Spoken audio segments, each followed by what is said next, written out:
troisième caractère, ou quatrième caractère, c'est le dernier, ne vous en faites pas, c'est évidemment un monde où l'éventail des conflits, où l'éventail des dangers est extrêmement ouvert. Qu'est-ce que j'entends par extrêmement ouvert? Ben, écoutez, vous étiez stratège ou militaire français, par exemple, dans les années 60 ou dans les années 70, contrairement à ce que vous disiez à l'époque, votre métier était assez simple. Hein, vous saviez très bien où ça pouvait arriver et qu'est-ce qui pouvait arriver. Il s'agissait d'attendre le Cosaque sur la ligne au centre de l'Europe, et la seule question, c'était de savoir s'il passait au-dessus, en dessous, à droite ou à gauche. Enfin, en gros, c'était ça qui se passait. C'était 95% des hypothèses d'engagement des armées, donc du système de sécurité d'un pays comme la France, et les 5% restants, c'était, on envoyait 50 parachutistes pour remettre de l'ordre au profit d'un tyranno-africain et tout se passait bien. Parce qu'à l'époque, on pouvait faire des merveilles avec 50 parachutistes, c'est devenu nettement plus compliqué maintenant. Bien entendu, l'éventail des hypothèses d'usage des systèmes de sécurité, d'un système de sécurité comme le système de sécurité français, l'éventail était extrêmement réduit en réalité. Aujourd'hui, c'est beaucoup plus large. Pourquoi? D'abord parce qu'on ne peut quand même pas complètement exclure qu'un jour, il y ait des affrontements interétatiques qui nous concernent. La meilleure preuve, c'est que c'est depuis qu'on explique qu'il n'y a plus de guerre interétatique que la France en a fait 3 ou 4 depuis 20 ans. Quand on est allé taper sur l'Irak, c'était bien une guerre interétatique. Quand on est allé taper sur la Serbie, c'était bien une guerre interétatique. La Libye, ça se discute. Mais ça pourrait servir aussi.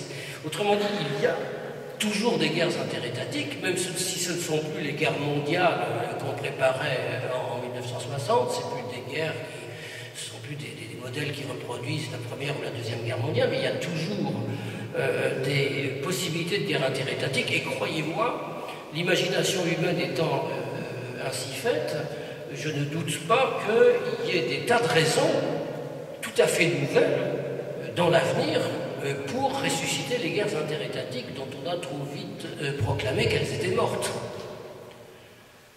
Les ressources alimentaires, les ressources en eau, les problèmes de migration entre pays du Sud.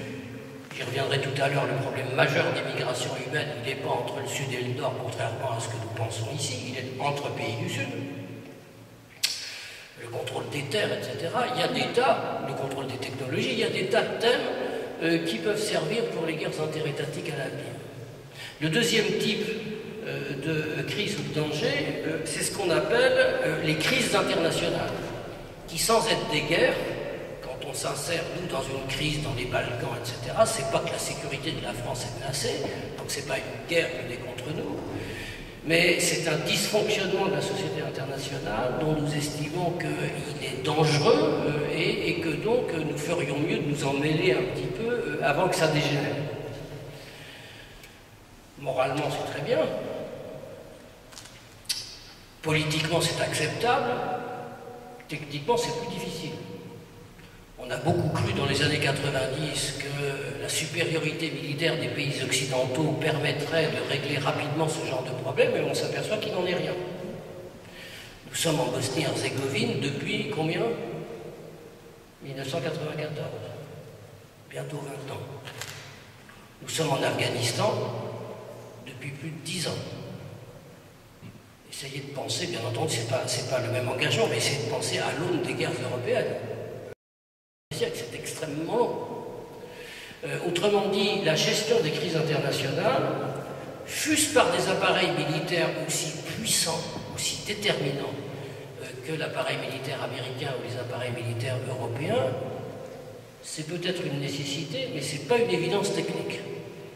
Les Américains sont restés aussi en Irak, bientôt 10 ans, et on connaît le résultat.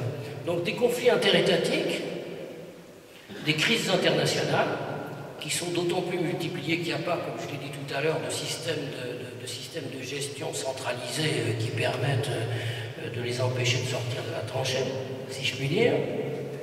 Et puis il y a tout ce qu'on appelle, avec un terme à la mode depuis le 11 septembre 2001, féminin, les conflits asymétriques. Alors, je vais vous faire une petite remarque un peu snob que je faisais autrefois à mes étudiants. Je vais vous expliquer ce qui est pour moi la différence entre un conflit dissymétrique et un conflit asymétrique.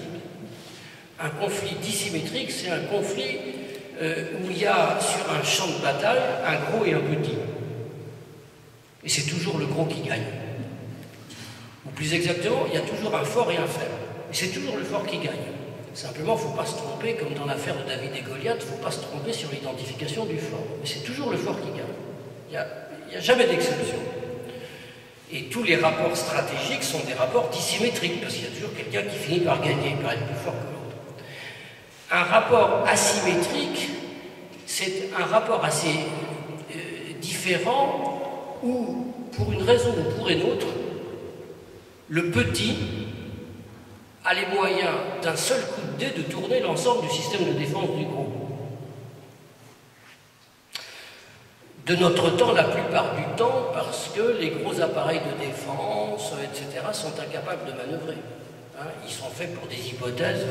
Les États-Unis, ils avaient une défense contre les gros, contre les Russes, contre les Irakiens, contre tout ce que vous voudrez, mais ils n'avaient pas d'appareil de défense contre les 20 types qui, pour très peu cher, leur ont abattu lors de tour du World Trade Center. Alors pourquoi est-ce que cette notion d'asymétrie est importante? Il ne faut pas être obsédé par ça. Elle est importante pour nous parce que les gens qui sont les plus vulnérables dans ce genre de rapport asymétrique, c'est les sociétés modernes. C'est nous qui sommes vulnérables par un coup de dé asymétrique. Pourquoi? Mais parce que nous avons des réseaux, parce que nous avons des tours, parce que nous avons des systèmes techniques dont la sécurité est très malaisée à garantir, etc.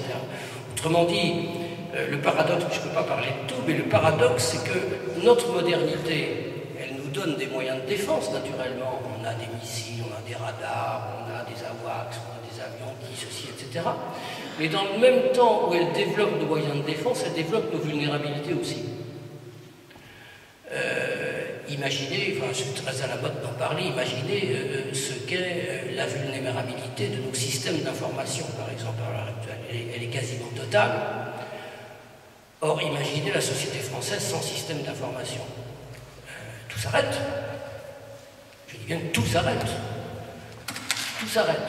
Sauf quelques systèmes militaires, quelques systèmes hospitaliers qui sont apparemment durcis, du moins on l'espère. Système bancaire, on ne sait pas bien, on prétend qu'ils sont durcis, mais on n'en est pas bien sûr, etc.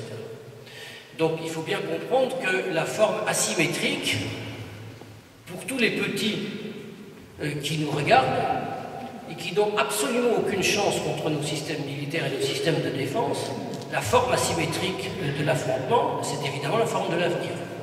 Et que notre modernité fait que nous sommes vulnérables. Alors on va pas être paranoïaque, hein, c'est pas parce qu'on peut nous faire mal qu'on va nous faire mal, hein, mais la forme asymétrique est aussi une forme conflictuelle à laquelle il faut penser.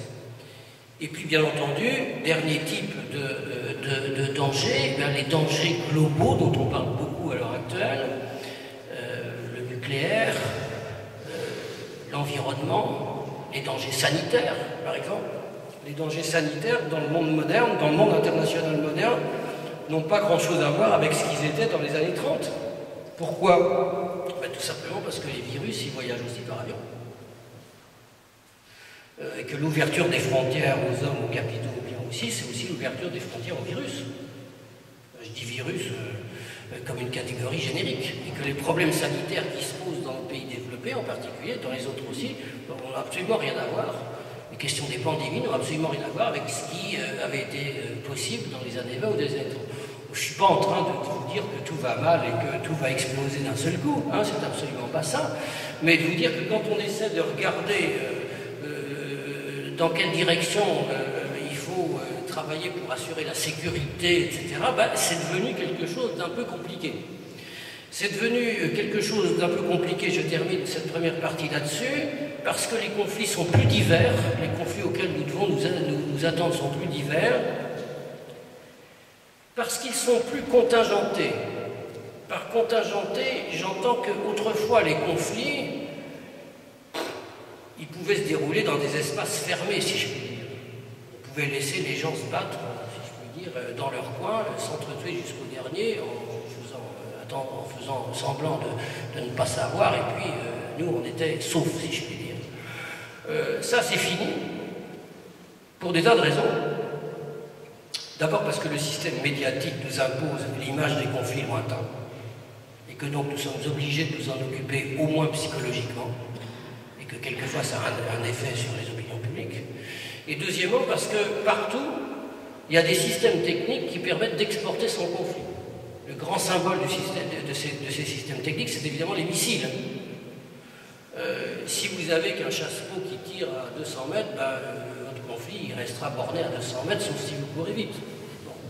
Si vous avez un missile que vous pouvez tirer à 100 ou à 200 km, or c'est très facile à acheter, ça coûte pas grand-chose et c'est en vente quasi libre un peu partout, vous pouvez convoquer l'extérieur à votre conflit. Donc les conflits sont décontingentés. Et puis, la dernière remarque, et je termine là-dessus, j'ai déjà eu l'occasion de le dire, nos armées, à nous, pays occidentaux, sont très largement inadaptées à ce monde des conflits. C'est pas qu'elles sont idiotes, c'est que ça fait des siècles qu'on leur demande de traiter d'autres hypothèses. Et puis qu'une armée, ça ne peut pas traiter n'importe quelle hypothèse. Une armée, contrairement à ce qu'on feint de croire depuis 20 ans, c'est pas fait pour reconstruire les sociétés civiles, c'est pas fait pour reconstruire les États, c'est fait pour les casser. Quand on leur demande de reconstruire l'Afghanistan, on voit ce que ça donne. Autrement dit, nos armées sont très largement inadaptées à ce qu'on leur demande de faire à l'heure actuelle.